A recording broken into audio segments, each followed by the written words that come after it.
देखिए जो terminal cell होते हैं उसमें क्या होते हैं, माइटोटिक डिवीजन होते हैं, या फिर आप कह सकते हैं जो वर्टिकल डिवीजन होता है। देखिए जो टर्मिनल सेल होते हैं, जब इसमें क्या होते हैं, पहले माइटोसिस होते हैं, तो माइटोसिस में आप पढ़ चुके हैं 2 से 4, 4 से 8 इस प्रकार से होते हैं। तो इसमें जब क्या होते हैं, जो टर्मिनल सेल होते हैं वह वर्टिकल डिवाइड होते हैं।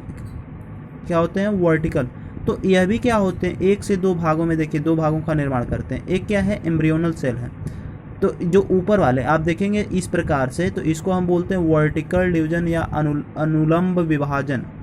तो इसमें क्या होता है, अनुलंब विभाजन होते हैं, जिससे क्या होते हैं, 2 भागों में डिवाइड हो जाते हैं। और उसके बाद जो बेसल सेल होता है, इसमें क्या होते हैं, अनुप्रस्थ विभाजन, मतलब ट्रांसवर्स डिवीजन होता है। तो देखिए यह सस्पेंसर सेल का फॉर्मेशन करते हैं, किसका, निलंबक का निर्माण करते हैं। उसी प्रकार से देखिए जो एम्ब्रियोनल सेल होते हैं, अब और उसके बाद जो सस्पेंसर सेल होते हैं, तो देखेंगे कि जो एम्ब्रियोनल सेल होते हैं, अब उसमें क्या होते हैं कि पहले तो वर्टिकल होता है, फिर उसके अनुलंब होता है, अब उसके बाद क्या होते हैं, अनुप्रस्थ विभाजन होते हैं। जो एम्ब्रियोनल सेल और भ्रूण कोशिकाएं होती हैं, तो देखिए अब इसमें इसका निर्माण होता है।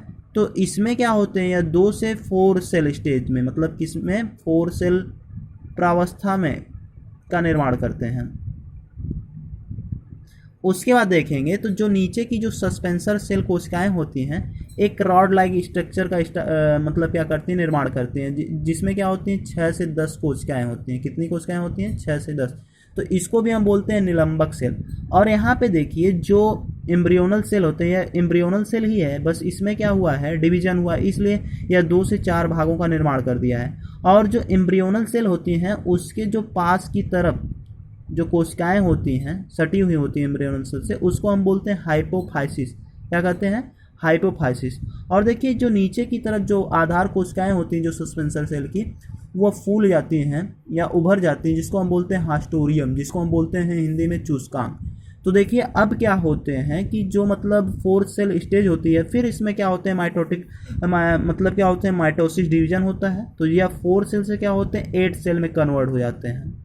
और उसी प्रकार से यह तो उसी प्रकार से रहते हैं। तो जब देखिए इसमें फिर माइटोसिस होता है, तो यह 4 सेल से क्या होते हैं, 8 सेल में डिवीजन होते हैं। और फिर जो यह 8 सेल में जब डिवीजन हो जाते हैं, विभाजित हो जाते हैं, तो देखिए जब यह 8 सेल में क्या होते हैं, 8 सेल में क्या होते हैं, डिवाइड होते हैं। तो 8 सेल में जब यह डिवाइड होते हैं, तो इस अवस्था को हम ऑक्टेंट बोलते हैं। क्या बोलते हैं, अष्टक प्रावस्था। अब यही 8 सेल स्टेज है, तो इसको हम बोलते हैं क्या, ऑक्टेंट या अष्टक प्रावस्था कहते हैं। तो देखिए फिर जो ऑक्टेंट होते हैं,